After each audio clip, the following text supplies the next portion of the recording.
गबन करा के काहे लियला छोड़ के अकेले गईला।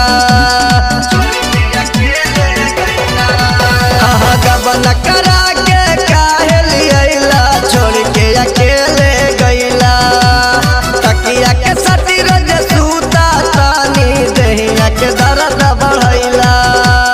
कहेला छुटू के बीजी बानी बतिया तू देला वीडियो कॉल करके सैया होबा दावा हाल चाल। हमरा लागता पटवले बाड़ा दूसरा एगो माल। वीडियो कॉल करके सैया होबा दावा हाल चाल। हमरा लागता पटवले बाड़ा दूसरा एगो माल।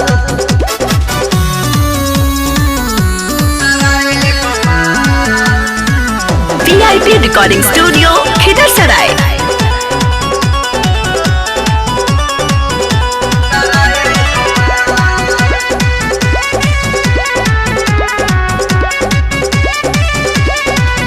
देह दुबराइल जाता खाला कबेर खाना।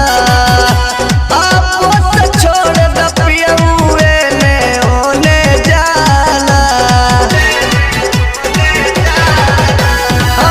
देह दुबराइल जाता खाला कबेर खाना।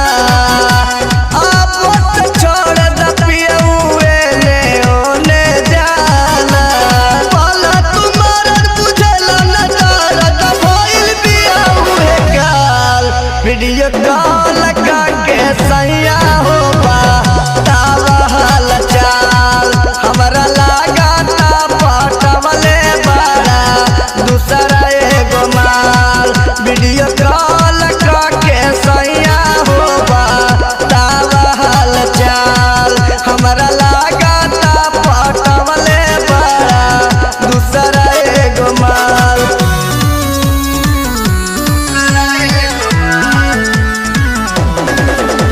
VIP recording studio Khidarsarai.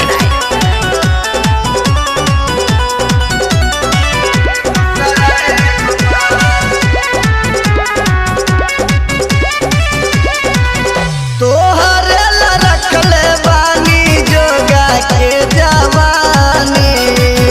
तू ता दूसरे के संगे काटा तारा जानी। तोहरे ला रखले बानी जोगा के जवानी। तू ता दूसरे के संगे काटा तारा जानी। सुनील अब नैयरवा जैसन सुनील दिए खाद डाल। वीडियो कॉल करके सैया होबा दावा हाल चाल। हमरा लागता पटवले बाड़ा दूसरा एगो माल। वीडियो कॉल करके सैया होबा दावा हाल चाल। हमरा लागता पटवले बाड़ा दूसरा एगो माल। गबन करा के काहे लियला छोड़ के अकेले गईला।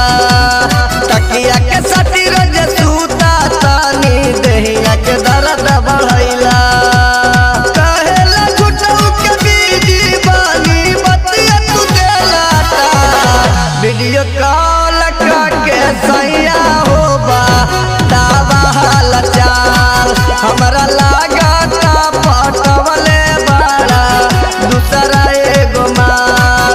वीडियो कॉल करके सैया होबा दावा हाल चाल। हमरा लागता पटवले बाड़ा दूसरा एगो माल। VIP recording studio Khidarsarai.